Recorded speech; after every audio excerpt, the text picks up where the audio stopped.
Medical science has long recognized that chronic pain during sex is a recognized clinical trauma that impacts every facet of a woman's life. And today, the healthcare system is built to respond to it. A patient navigating this diagnosis enters a structured network of care.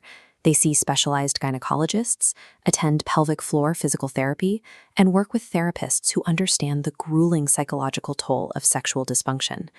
As we see illustrated here, this network gives women a clinical vocabulary and a public identity as a patient. It legitimizes the vocalization of their pain and provides the communal space required to share those experiences with others who understand. But a relationship involves two people. While one partner is diagnosed, treated, and validated, the other side of the bed is almost entirely overlooked by both the medical system and society at large. The partner in this dynamic is an unseen patient. Every day, they have to watch the person they love most endure physical suffering while navigating a complex psychological minefield of their own. They live in a state of permanent tension, trapped between two conflicting realities. On one side is the basic human need for physical intimacy. On the other is the millimeter of space where touch becomes the trigger for their partner's physical agony. Existing in that gap creates a heavy, unspoken isolation. The partner's own sexual needs and emotional frustrations don't disappear, but voicing them feels like a betrayal of the person in pain. They eventually lose the ability to speak for themselves. Addressing the physical symptoms of the woman is vital, but ignoring the psychological toll on the partner creates a massive emotional blind spot. That unchecked, silent frustration quietly destabilizes the entire architecture of the relationship. Society already conditions men to keep quiet about complex emotional pain.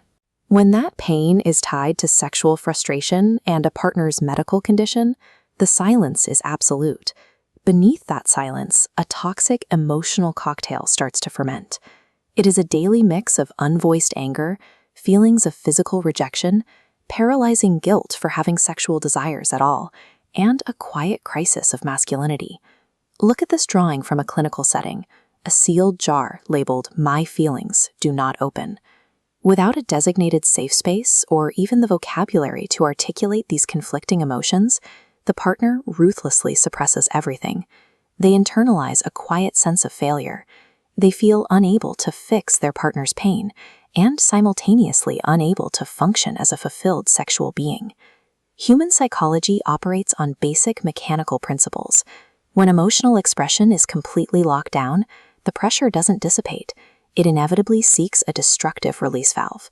That unprocessed pressure usually destroys the individual first.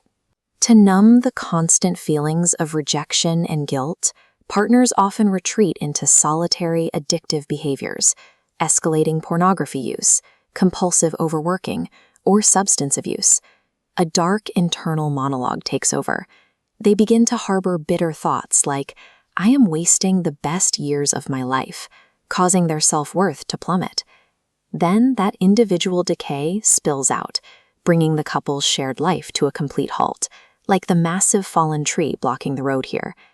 The emotional blockage materializes into rigid physical realities. It manifests as emotional detachment, endless arguments, infidelity, and an absolute refusal to advance. Partners will stop talking about buying a house, getting married, or having children. Unexpressed emotional pain is a corrosive substance. It rots the individual from the inside out and slowly disintegrates the couple's shared future. When a relationship hits this kind of wall, the standard societal prescription is couples therapy. But there is a mechanical flaw in applying that model here.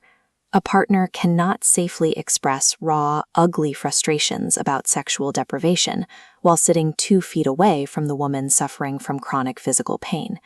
The guilt completely overrides the honesty. True healing in this specific scenario demands a different approach. The intervention has to separate the couple, giving the partner an entirely unburdened environment to process their resentment cleanly. The missing intervention is a space that purposefully excludes the partner in pain. It is a support group designed specifically for men who have spent years editing their own words. Inside these rooms, the performative patience of the supportive husband or the strong provider is allowed to crack. Men who have never spoken about sex in emotional terms, find themselves describing the anger and rejection they've been told they aren't allowed to feel. The relief comes not from a cure, but from the immediate recognition that their darkest thoughts are common. Learning that another man also feels like he's wasting his best years strips away the shame of that thought, allowing them to finally analyze it rather than just bury it. Validating the partner's frustration does not take away from the woman's physical suffering. Instead, it balances the equation of care, fortifying both individuals so the relationship can actually survive. The practical outcomes of this isolated space are tangible. Men learn how to communicate their needs without weaponizing guilt, and couples discover new ways to redefine physical intimacy entirely without penetration. The real-world feedback from these groups is striking. Participants report a return of optimism in their personal lives, noting that their relationships finally feel like they are no longer stuck in neutral.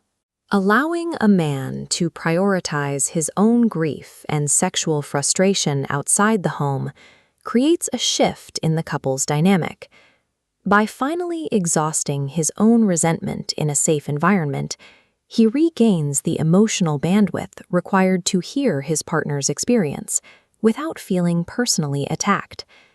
True intimacy demands an authentic, secure space for both people, and sometimes you have to step completely outside the relationship to find the words to save it.